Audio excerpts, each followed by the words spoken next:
is the art and science of how you join two pieces of wood together. And in woodworking, that's actually not as simple as it sounds. When you're joining two pieces of wood, you have to consider a couple factors. One is when wood is like a sponge, and when it gets more humid out, it expands, and during the winter when it's less humid, it contracts, and that can cause shifts in how wood is connected in pieces of furniture. The other most important thing that really affects joinery is the nature of wood itself. And if you look at a piece of wood like this, the way to understand it is think of it as a packet of straws with all the open ends here and here. And these are like long fibers of wood. So when you go to join a piece of wood on the end like this, whether you're using glue or screws and nails, this end grain is a very weak part of the wood. It doesn't hold fasteners well, and it doesn't hold glue well because it just soaks down into those openings.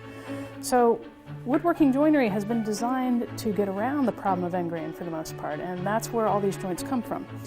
So let's look at the 4 different applications of wood joinery to begin with, and this will give an overview. So the first and most obvious kind is joining pieces of wood edge to edge like this. This is where you're making panels of wood, like on a tabletop, for example. Another way to join wood is to join the end to the face. And so here's the face, you're joining an end.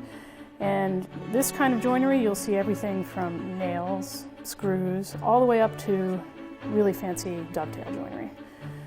Another type of joinery is when you're joining edge to face, like this. So we've got one edge, we've got a face, no end grain involved here. So lots of glue area to create different types of joints along here. And there's a variety of joints also to fasten wood together this way. The last way that you can join wood is sort of a variation on the end to face. It's called the end in the middle of the wood of the face here, and I guess you'd call this a shelf or housing type joint. And usually you'll see a dado or groove for things like this, or a sliding dovetail. Let's look at the edge to face joint. One really common way to do that is with miters. And so a miter joint is where both pieces of wood are cut at 45 degrees and they join in a 90-degree corner. Pretty nice joint, and it can often be reinforced with splines in this way. Here's a plain miter joint. Both of these picture frames. That's a pretty common application for boxes and cabinets as well. Another common edge to face joint is a box joint. Box joint is just a series of tabs and slots that connect with each other. This is also called a finger joint. So the 4th type of joint is when you're joining an edge to an end in this way.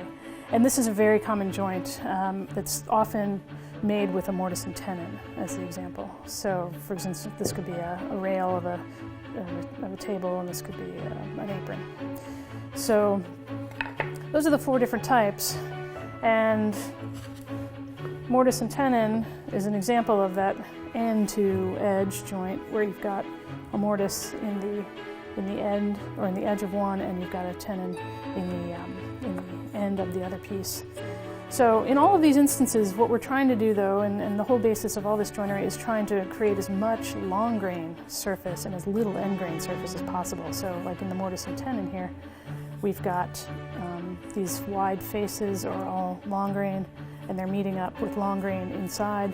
So pretty nice strong glue joint for that one. You can also use methods such as biscuits to span these. So biscuits strengthen the end grain of one board into the face of the other, and they just join up evenly like that.